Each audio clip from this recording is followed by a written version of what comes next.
భయపడకు.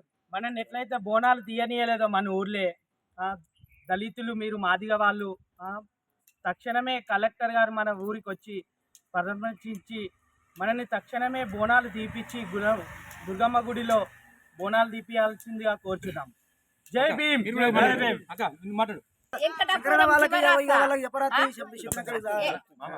మాదిగా మాల అనకుంటా వాళ్ళకేమన్నా తాగిస్తే సిగిస్తే చేస్తేనే మంచి. మమ్మల్ని బోనాలు ఎత్తుకొని పోకుండా బోనాలు వండి అన్నము గంగలో వేసినాము. మరి అది ఎవరికి న్యాయము?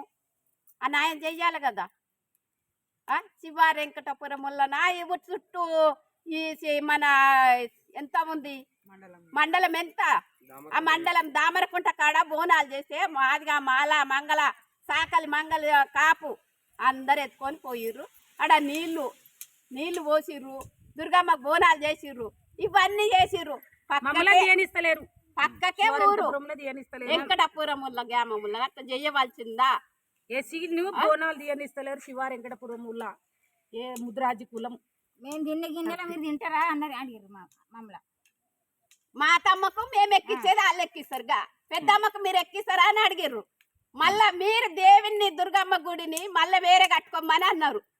మరి మాకు కట్టిస్తారా? మరి వాళ్ళే ఆండ్లకు పోతారా? అదొకటి.